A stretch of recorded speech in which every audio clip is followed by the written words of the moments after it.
Samantala, sinampahan ng reklamo sa Ombudsman Mindanao ang 4 na opisyal ng DSWD Region 11. Kaugnayan ng mga maanumalya o manong transaksyon ng ahensya sa kanilang programa para sa mga biktima ng Bagyong Pablo. Makibalita tayo kay Tech Ocampo ng GMA Davao. Desyembre na nakaraang taon nang salantay ng Bagyong Pablo ang Mindanao, partikular ang Davao Region. Ayon sa NDRRMC, umabot sa mahigit 1,000 ang namatay. Karamihan sa bilang na ito galing sa mga probinsya sa Davao Oriental at Compostela Valley. Mahigit 6 na milyong individual ang naapektuhan ng bagyo. Kaya't bilang tulong ng gobyerno sa mga nasalanta, iba't ibang programang inilunsad ng Department of Social Welfare and Development.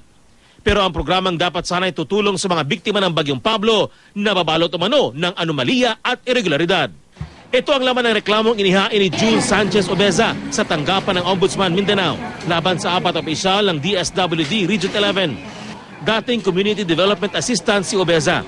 Ilang taon din siya nagtrabaho sa Kalahay Seeds o kapit-bisig laban sa kahirapan, comprehensive and integrated delivery of social services. Inireklamo niya sina Priscilla Razon, ang OIC DSWD Region 11, Annabel Habla, Regional Financial Analyst ng Kalahay Seeds, Engineer Santos Eusebio Jr., ang Regional Community Infrastructure Specialist, at si Loretta Anas, ang Head ng Human Resources Department ng DSWD 11. Ayon kay Obeza, may pandarayang nangyayari sa Food for Work program ng ahensya. Naay mga ghost names sa mga laborers. Na-witness po na ako ang mga forgeries even in the office of Kalahay Seeds. Last January 19. Ibinunyag din ni Obeza na nangungumisyon umano sina Eusebio at Habla sa kontraktor na gumagawa ng mga infrastructure projects ng ahensya. Ay kontraktor nga ni Duol sa Kua nga nag-complain about asking commissions, no? So kini siya, it has already been an issue. So and it was raised also in the management. Pero we thought nga na ay mahitabo nga action on this.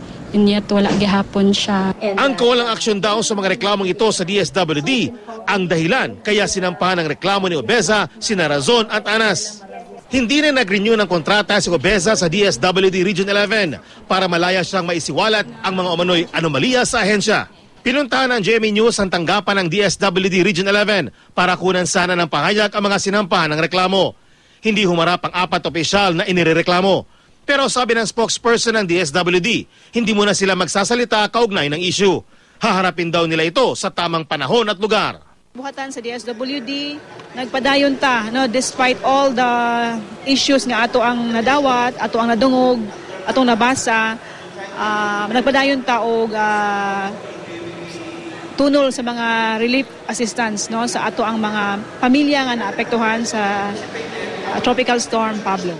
Noong January 15 at February 13, nagkaroon ng mga protesta ang ilang militanteng grupo at mga nasalanta ng Bagyong Pablo. Inirereklamo nila ang paraan ng pamamahagi ng relief goods sa mga nasalanta ng bagyo. Sa ngayon, nagsimula ng mangalap ng ebidensya ang Ombudsman kaugnay ng isinampang reklamo laban sa mga opisyal ng DSWD. Assign evaluators ang office who will evaluate the complaint.